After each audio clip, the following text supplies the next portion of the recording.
Welcome to this podcast. It's making me thirsty, the number one destination for Seinfeld fans. This is episode 180. You know, today's guest from When We Were Young, Who's the Boss, Freddy's Nightmare. And of course, she played Carol in the season 2 Seinfeld episode, The Phone Message. Please welcome Tory Polone. Tory, thank you for joining. Welcome to the show, Tory. So take us back, okay? February of 93. Take us back 33 years. Okay. Sure. And listen, folks, for those listening on audio, Tory looks amazing, as if it was a year went by since that episode. But good job. Takes back the phone message, 9th episode ever in Seinfeld. One of our favorites, and we'll get a little bit into that. But of course, you played Carol. Tell us a little bit about how that role came about. Was there an audition process? Yes. How you landed that role? Yes. So I went for the audition, and I remember that someone else had the part. Like, I went for the audition on Monday and started Tuesday because I was replacing somebody. Okay, so I'm going to guess, because you guys are such fanatics, that you know that my brother is a producer on that show, or was a producer on that show. Yes.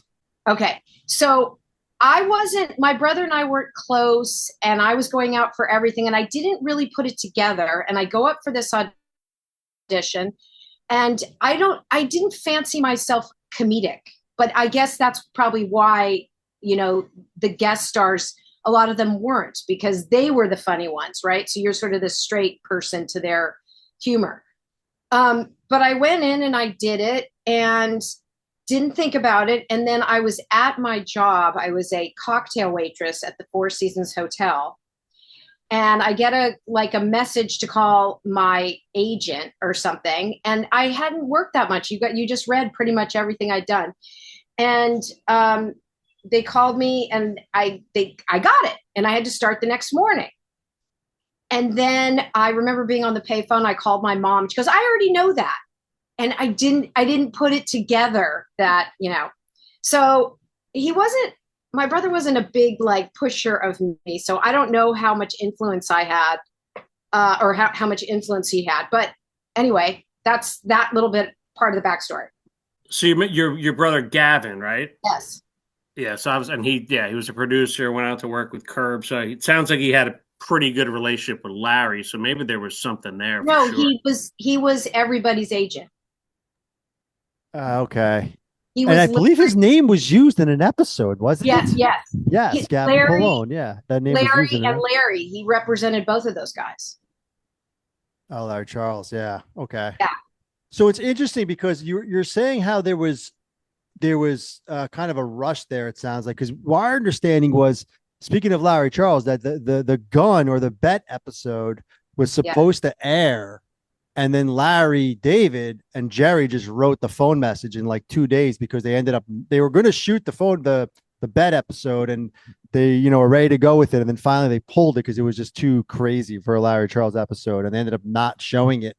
Do you remember any of that talk around that there was this other? No. Okay. No, I mean, think about this. I was 23, 24, and I get the biggest job of my career. And it all happened so fast. You go in on, this never happens. You go in on Monday, and then you get a call that night, and you're starting the next day. And, it was just like that. That's what I remember. I remember that it was the episode that was shot right before Christmas. So they had their Christmas party on the night we shot. I really remember little else. I mean, it was also the last job I had. Because right at the end of that job, right when that job was over, literally that weekend, I went, this is not what I want to be doing. Really? So, yeah. I think there was a couple things. One is, I never had that thing that actors talk about where they go, there's nothing else I can do. I have to do this. I never had that. And I wanted that. I wanted to know what that felt like. And I knew I didn't have that. And the other thing is that, and this makes perfect sense, the people that looked like they were having the most fun on that job were the writers. The guys that were sitting over there were laughing the hardest, were enjoying themselves. I think Jerry included. But it it's a lot of sitting around, and I'm not a sitting around kind of person, you know. It's and that's fascinating. I mean, well, listen, you went out on top, if you I will, went, right? that wasn't so planned, but it was like I just literally it was kind of a miracle that that happened, because there's probably a part of me, because I knew that this wasn't, I wanted to feel like those girls that had to do it. And I graduated high school, I moved to New York, and I studied acting, and I started getting jobs here and there. But you know, it I was so insecure and acting like I wasn't, you know, and Yeah. I don't, I didn't, you know, anyway, that's that story. Well, yeah. I mean, it's not. Yeah, it's like you said. It's if you don't have the drive or that inner No, passion, then it's not something you really want. You can't no. really put I dip mean, your look, toes, and you have to jump all in or and that not. is Right. not a Yeah. career that you have to Right. be guided by desire, because it Right. sucks if it, Yeah. Exactly. yeah, You have to really yeah, want to do it. Yeah. yeah. Yeah. So this was the ninth episode ever of Seinfeld, right? And I, what sense? I mean, know you didn't have a lot on your belt that you just yeah. mentioned, and you were you were young, but what was it like on the set? Did you get a sense that they didn't know what they were doing either? Meaning like Oh Larry, God, no. Jerry, like were they, or did they They seem were, like they got this under control? Or what, you know what I'm saying? yeah, there was a kind of a levity to the whole thing, which one would expect, because they were all so funny. Um, they seemed like family. You know, I had done like a Who's the Boss and a couple other sitcoms where you're like a week, you're there for like 5 days or a week or whatever it is. And so I already knew that it wasn't personal. They kind of like moved like a family, because you know, you come in and they're not getting that week or that from Julia. She was not interested in being friends at all. Um, and that's okay. You know, I forgive her. um, Jerry was lovely.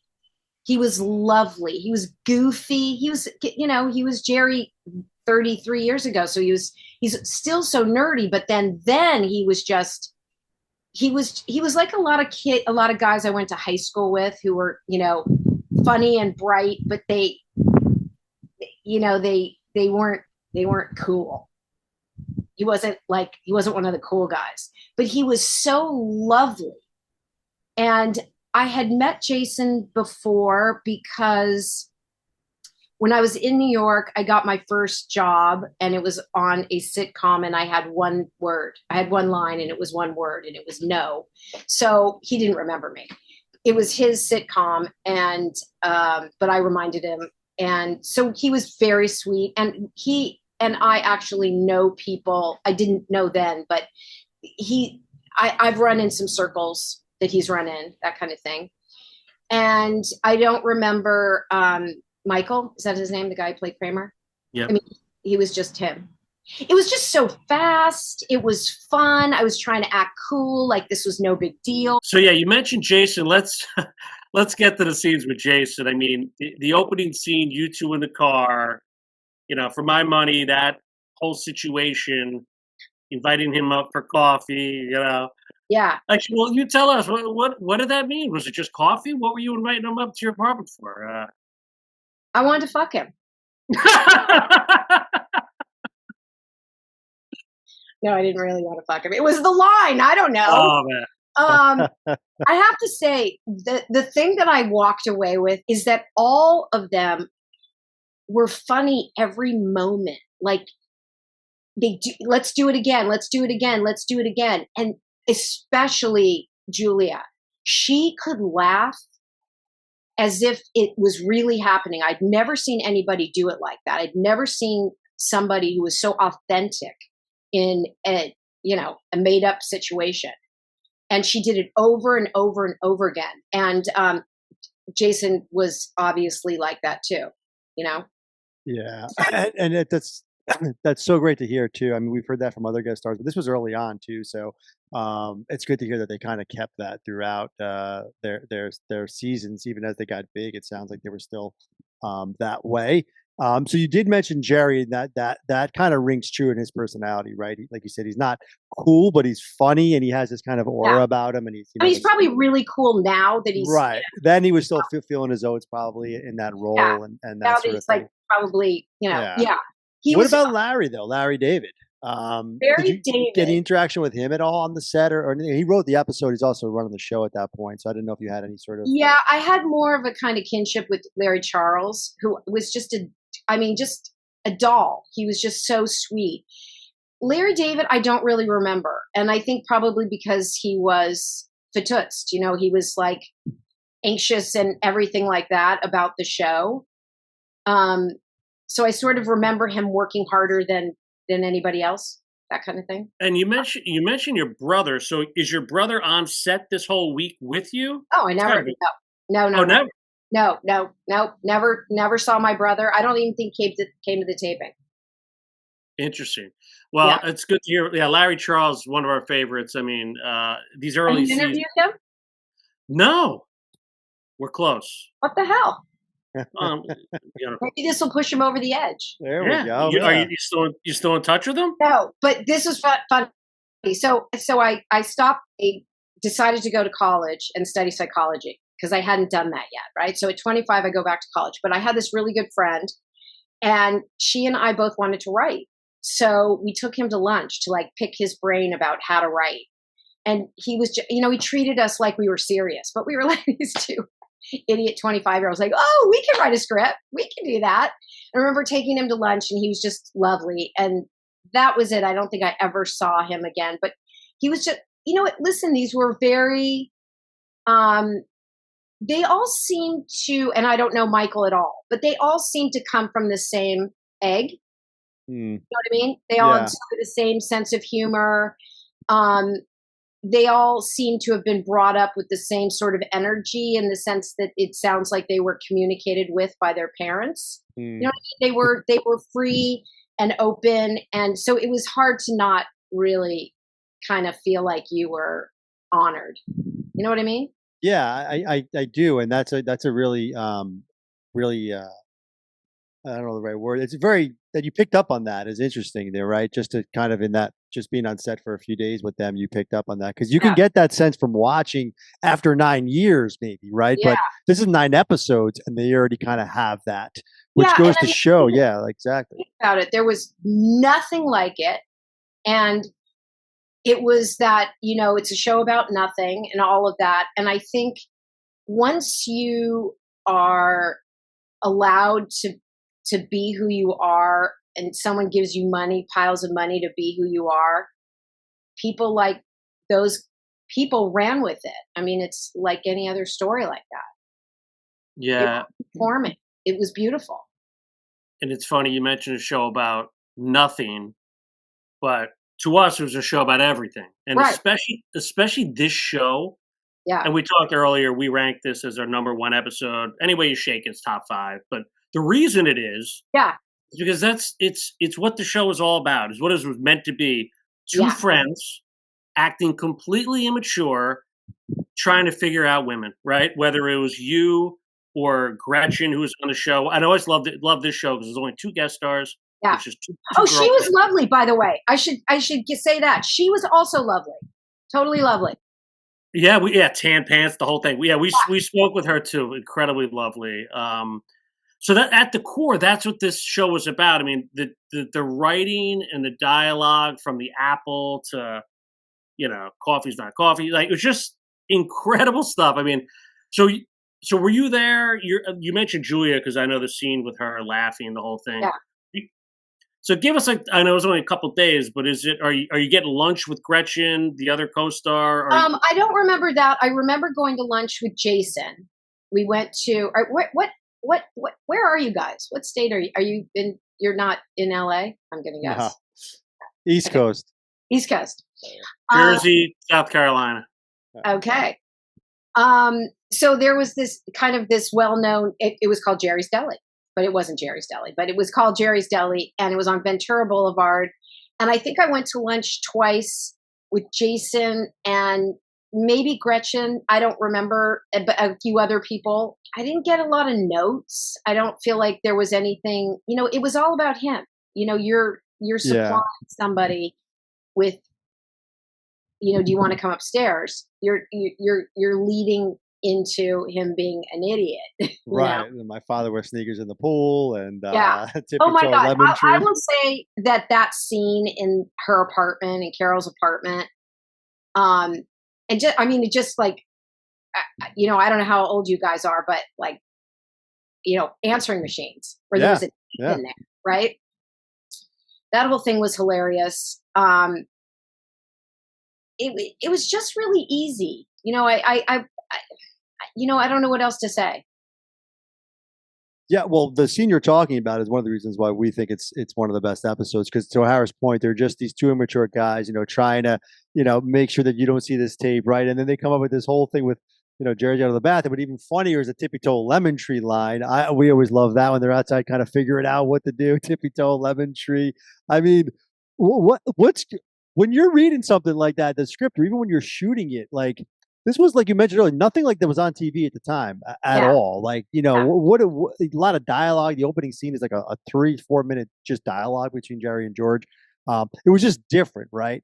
And you mentioned that you kind of had a kinship with Larry Charles, and he was an integral part of that differentness that Seinfeld had. What, like, I know you as you mentioned earlier, you kind of got out of the business, if you will, after it, but what was it like right after it? Like, were you getting noticed? I mean, like O'Hara mentioned, that's an interesting place to stop when you're just on the. Although it wasn't the biggest show on TV yet, it was still Seinfeld, right? No, it was early. Yeah, it was early. Like That's you said. true.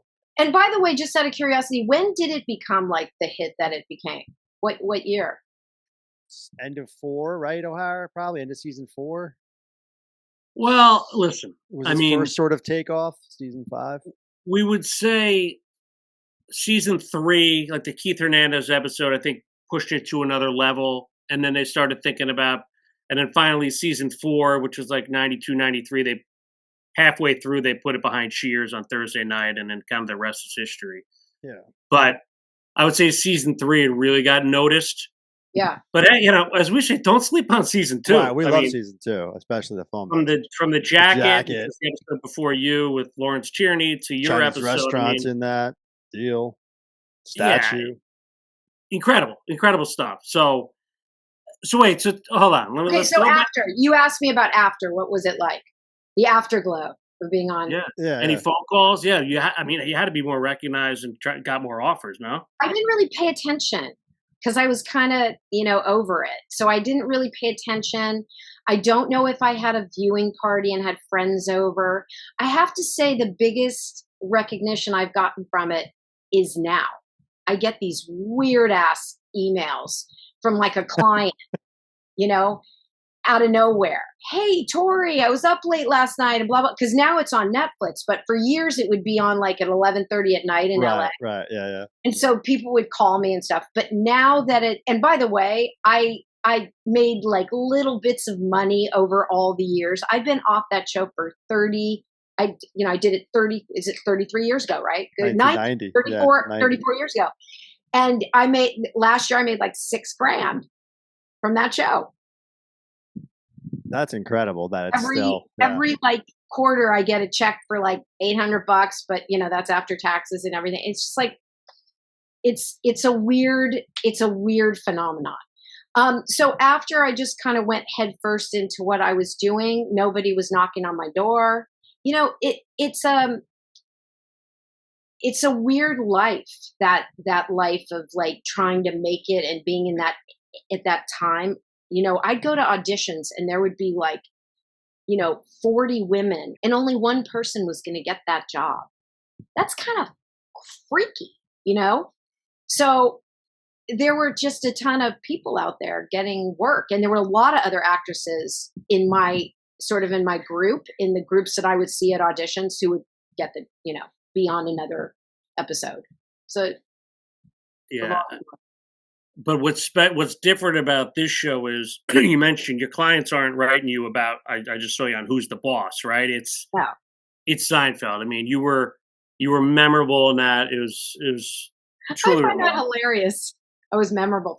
It's hard for me to listen to it. I don't like my voice, like a lot of other people. It's Yeah. shocking. So wait, Tori, Yeah, where did you grow up? Where I are you grew up from? in the San Fernando Valley. Okay. Okay, and then a bit of private, family stuff. My parents divorced, and I moved to West Hollywood with my mother, and my brother moved to Beverly Hills with my father. And then we both went to Beverly Hills High School. But my brother and I didn't live together in our teenage life, and so it's a fascinating story, completely separate from this. We got smart parents and we got funny parents, but we didn't get Yeah. be nice to your sister parents. Yeah. Well, listen, So everything's not Leave It to Beaver, as we know. yeah. And I think when you think about like somebody like my brother, has had so many. He was an agent and then he became a manager and now he's a producer and he just directed his first film. I'm 58, he's 60, so he's got a lot of hats in that business, but he managed a lot of people, and I think he still is. I don't know what his relationship is to Larry David in terms of representation. I don't think he represents him, but he's a producer on that show. Yeah. So, Well, we'd love to have your brother on a program as well. So, listen, yeah, grown up. I'm going to write him to tell him I did it and see. Yeah, he try to represents talk to him. Conan O'Brien, I think, right? I Is that Appreciate Yeah, that. yeah. and I'm happy to say to him that really who you want is Larry Charles, and that maybe he can. Hey, anyone associated with it, I think, is someone we want to talk to, and he obviously had a big presence there. Yeah, So yeah, so Beverly Hills High School. Geez, so yeah. you got, I guess, the bug, Hollywood bug. I guess that's why you kind of got into acting or wanted to get into acting No, initially. I don't know. No? I didn't want to go to college. I didn't know what I wanted to do, and I my I was kind of wild. I had a permissive mother, and in between my junior and senior year in high school, I went to Europe with a friend who was already out of school. Like, she just let me run wild, and I came back from my senior year doing my own thing. And so she said, "Well, why don't you take a class outside of school?" So I took an acting class, and I was like 17, and I was in a class with like 30 and 40-year-olds, and it was so fun. So I think that's kind of what brought me into it. It was like a theater in a theater, and I did that for a year, and then it just made sense that I would keep doing that. I did a play in New York, and then I got these little jobs, but it was just, and now I can't even imagine it because I can't hear my voice. You know, I'm so not comfortable with this, so I don't. I wasn't meant to do it. Clearly, Well, I mean, like you said earlier, if you don't have it like that inner drive, yeah. it's not a gig you want to just kind of Oh, half-ass, right? oh, So at least, I mean, hey, listen, finding it out then, you were in your 20s, right? So yeah. finding it out then is a lot better than trying for 15, 30 years and then realizing, Yeah, you no, weren't in it. no. So It was like, and that was the job. I can see myself on set looking at Larry. There was, I don't remember his name. He's an older gentleman. I'm sure he's not here anymore, but he was a producer on the show, and he was one of them. George Shapiro, maybe? George Shapiro. Yeah. He's gone, right? George Mhm. Shapiro. And a couple other people, and some people from the network, and literally I looked at them and thought they are having the best time, and I started writing after that, and I've been writing ever since. I sort of write stories and stuff. It's not anything I've made a living at, but But it so keeps they that creative drive going. yeah yeah yeah Well, yeah that's cool. Yeah, and that's kind of a more of an introvert inner drive than, like you said, talking and being in front of camera and that sort of thing. So the I writing, just it's so yeah. hard to imagine. It feels like another life, um, I know we're speaking as another life and it's 34 years ago, but another kind of our fans sometimes like these weird little trivia things, and I just Yeah, have to I hope I ask. can But remember. yeah, Uh, supposedly in this original script, they were actually going to reveal Kramer's first name, which didn't get released for 5 years later. But I don't know if you remember that in like an earlier table read or something like that No, that got no cut. memory. I will tell you a couple things that I remember. I remember that everybody was talking about the Chinese restaurant episode. Maybe they shot it right before. What number is that, you guys? It was after. It was after, but they could have been talking about doing it. That's for sure. I remember them talking about it. Yeah. Yeah, I think that was one where Larry had a fight with the network to get it on. So I imagine it probably were. It might have been taped around them, but got pushed to May. Yeah, something like that. That makes sense. Maybe they were supposed to shoot that first or something. What's funny, you picked up on all this, which was incredible. Like it was just the writers having fun. Yeah. But for the writers were bringing their life to the screen. Like the George story with you was a Larry David story. So, all these things happened to them. Yeah. And they brought it to the screen. So I'd be laughing my butt off too, because it's almost like it's happening again to them, and they're having these great actors kind of perform, which is it was very clear, like I said before, that these guys worked their tails off to get to the place where they could have a show, right? And they were doing it their way, and they were getting accolades for doing it. And they were having a good time. I mean, I don't know Larry David. I don't watch that show. I don't love that kind of like downer sort of experience. That's not really interesting. I don't watch comedy TV shows or whatever. But if people give you money to do what you want to do, I mean, once in a while I get a job and like the client has no budget. It's just endless, whatever you want to do. And I get to design anything I want to do. And it's just, there's nothing better. These were all people who loved each other. I'd been on shows where people didn't love each other. And that was not fun. And I could feel it, But was that Mona and Tony Danza, or who was that? No, he was, okay, so you don't want to hear about that. Tony Danza, of course we want to hear about that. We do. Okay, so I'll tell you Tony Danza. He was, this is what I remember about that show. So there was a woman on that episode, and she was also a guest star for the week. And I don't remember what her thing was. I kind of remember his story was that he had a bet that he wouldn't flirt or that he wouldn't whatever. And then he has these couple interactions, and I was one of the interactions. And I remember getting there on the day of the shoot, and there were flowers in my dressing room. And apparently Tony did that for everybody every single time they had somebody on the show. And I just thought, menschy people. And this is the same with the Seinfeld, just like they were just nice people.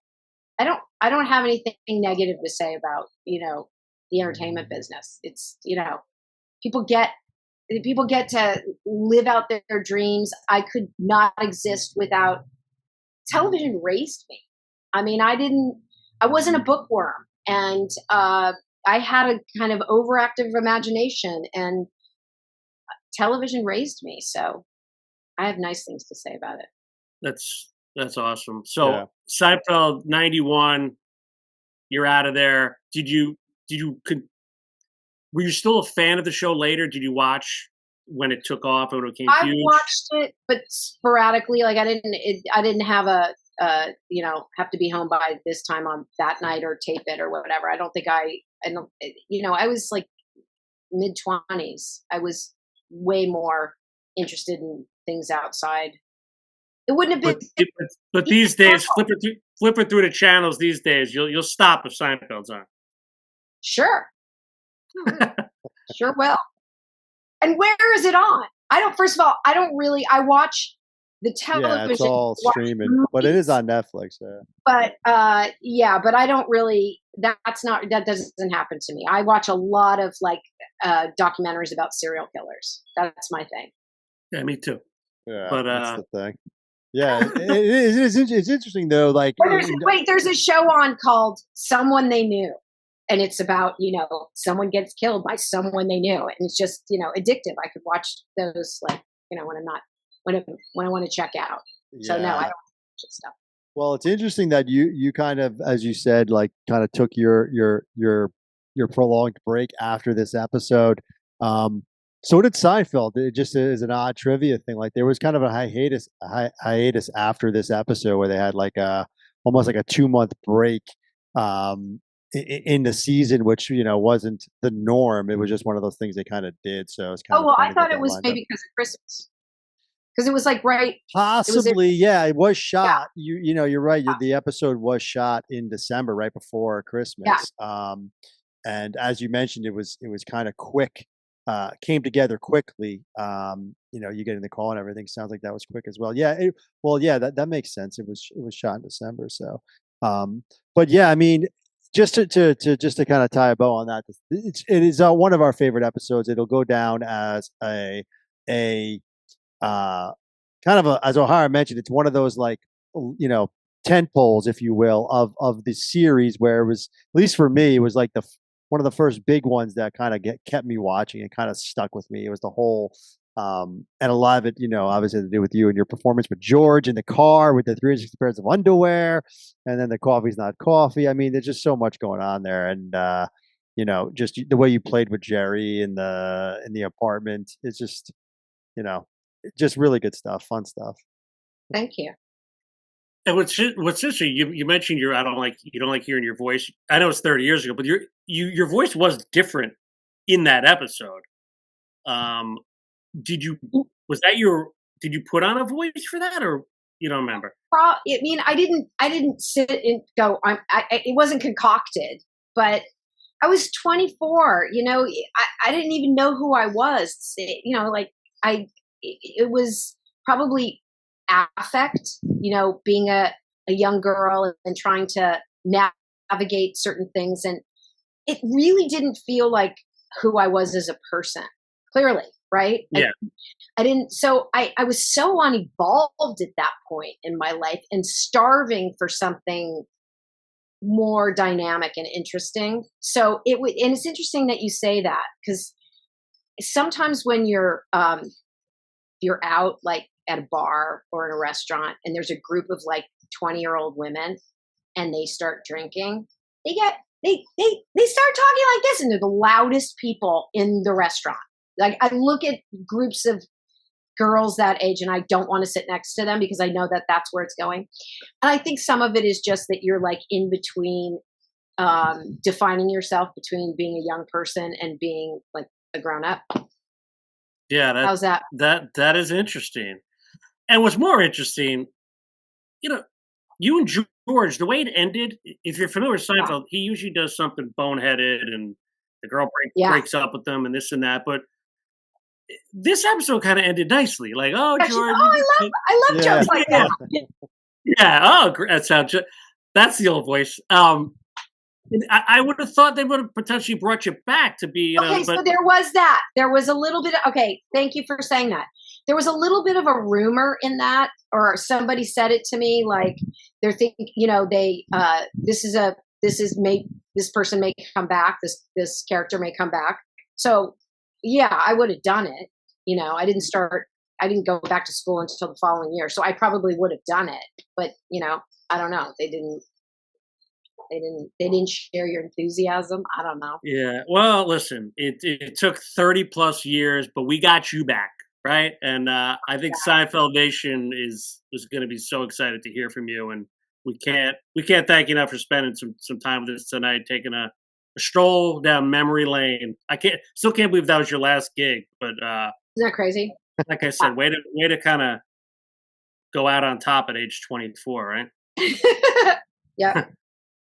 Thanks, you Awesome. guys. It's Thank you super so fun. much. This was so much fun, Tori. Yeah, Tori. Like I said, we'll. I know you have that exterior design company. We'll promote that when we push this out as well. Thank you so much. And if I can, I will. I'll look. I'll watch this and see if I want to send it to my brother, because But if I, or I may make some kind of mention of it to him, so that I don't know. I mean, I don't know. I don't know if there are other people doing it or whatever, but I'll throw one. We've had hundreds of producers and writers. He'd get a kick out of it for sure. Okay, good. I'll definitely let him know. Cool, Thank Tori. you, Thanks Tori. so much.